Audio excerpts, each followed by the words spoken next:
heran saya, mau apa kita manusia sekarang ini? Dan lebih dahsyat dibandingkan orang-orang masa lalu, nggak terlukiskan gitu. Nah, jadi kalau dia sama dengan binatang, pakai ka. Misal saja ya, fulanun kal khayli, orang itu kayak kuda liar. Fulanun misalnya kal khimari, orang itu kayak keledai, susah dinasehatin. Ka. Tapi kalau lebih daripada itu, adal. Bal adal. Lebih daripada itu. Bal huwa adal. Tapi dia lebih daripada keledai. Keledai itu nggak bisa dengar nasihat. Tapi kalau ditarik, ikut. Orang ini jangankan ditarik, dengar aja udah marah.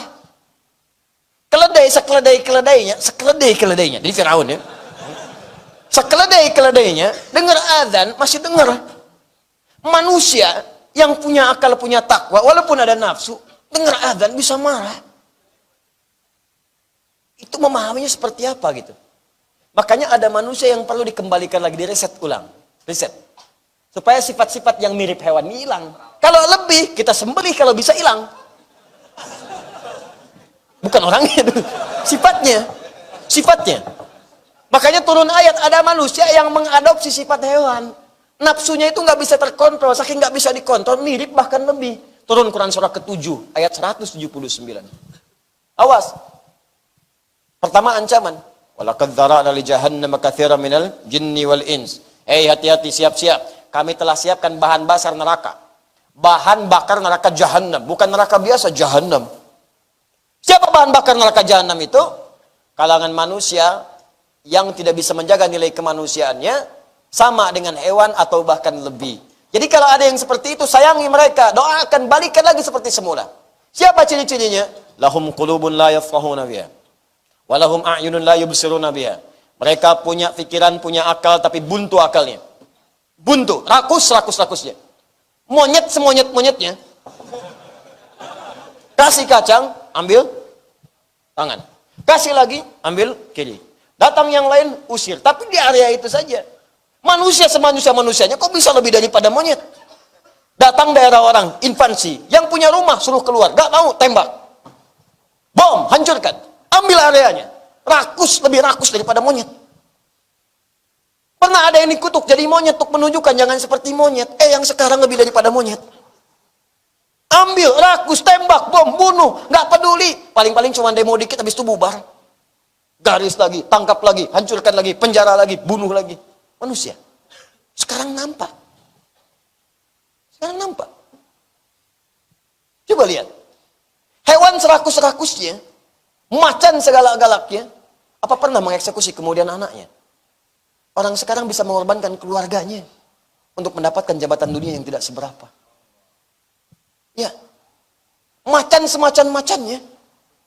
Macan semacan-macannya. Singa sesinga-singanya. Apa pernah meniduri anak singanya? Sekarang bisa bapak meniduri anaknya. Kakak meniduri adiknya. Allahu Akbar. Ini lebih daripada binatang. Ada yang salah. Ada yang perlu dikembalikan. Tapi indahnya bahasa Al-Quran.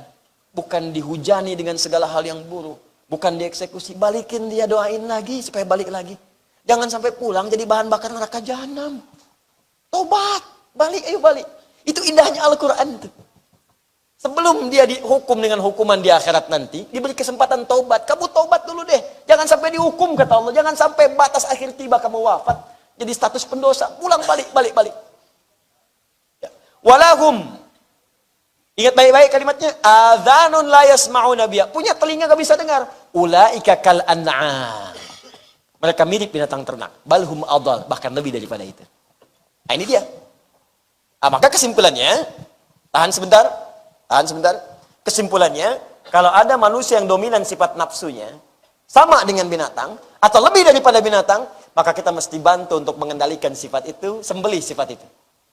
Balikin lagi, supaya tenang lagi, benar lagi, reset, kembalikan ke awal, yakin kita akan pulang, yakin kita akan wafat.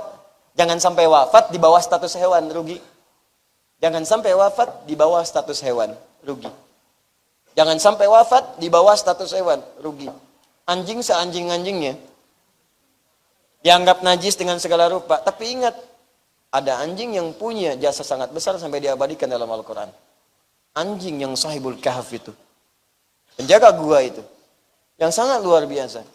Jangan sampai status kita merendahkan hewan di dunia, tapi oleh Allah dianggap lebih buruk daripada hewan. Balhum adal.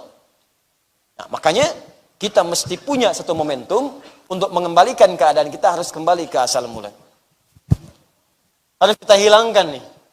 Kita sembeli sifat-sifat buruk itu. Nafsu itu, yang seperti hewan itu. Bukan manusianya, sifat hewaninya. Karena dilambangkan seperti hewan, maka kita sembeli hewannya. Supaya kembali dan menyadarkan kita, jangan sampai kita seperti sifat hewan yang dominan ini. Sembeli. Makanya saat kita sembeli itu, kita ucapkan kalimat untuk kembali kepada Allah. Bismillah, baknya lil ghayah. Saya tunjukkan untuk kembali kepada Allah Subhanahu wa taala. Akbar. Bismillah, ya Allahu akbar. Ya Allah, dengan penyembelihan ini mohon hilangkan sifat-sifat buruk saya, sifat-sifat hewani saya, seperti orang-orang yang di Mekah melontar jumrah untuk menghilangkan sifat-sifat buruknya. Bismillah, ya Allahu akbar. Tanggalnya sama, 10 Dzulhijjah. Sana lempar, sini sembelih. Makanya yang pertama dilempar di tanggal 10 itu jumrah Aqabah. Aqabah melambangkan nafsu.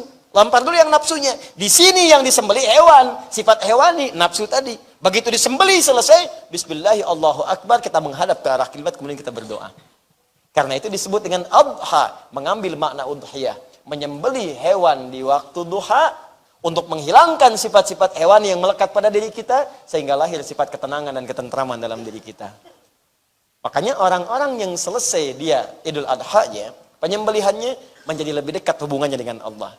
Sesuatu yang dekat disebut dengan qoribun. Kalau makin dekat, tambah alif dan nun di akhirnya untuk menunjukkan makna superlatif. Maka berubah makna menjadi kurbanun. Kurban. Dari kata koruba artinya dekat. Kalau pengen tambah sangat dekat, banyak kedekatannya, rumusnya dalam bahasa Arab tambah alif dan nun di ujungnya. Ghafara, mengampuni, ampunan. Ghufran, yang banyak ampunannya. Hasuna, baik sifat. Ahsana, ihsan, yang banyak sifat-sifat kebaikannya. Ya koruba, dekat. Kurban, yang banyak sifat kedekatannya. Makin dekat dengan Allah Subhanahu wa ta'ala. Makanya kalau selesai Idul Adha, orang-orang yang nyembelih itu, ciri pertama diterima sembelihannya dengan baik. Apa itu? Ketika dirinya mampu lebih dekat dengan Allah Subhanahu wa ta'ala. Jadi begitu selesai, ke masjidnya dia lebih rajin. Sifatnya lebih baik. Ini sifat hewaninya itu udah berkurang. Bahkan menipis.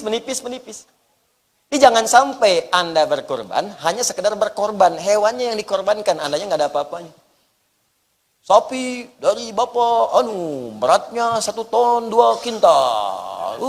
Sembelih hasil korupsi. Apa ini banggakan? Kasihan hewannya. Ya, karena itu Masya Allah, orang-orang ikhlas itu kalau kurban, dari hewan itu kelihatan. Tenang tuh hewan tuh, lembut, pasrah, gitu kan.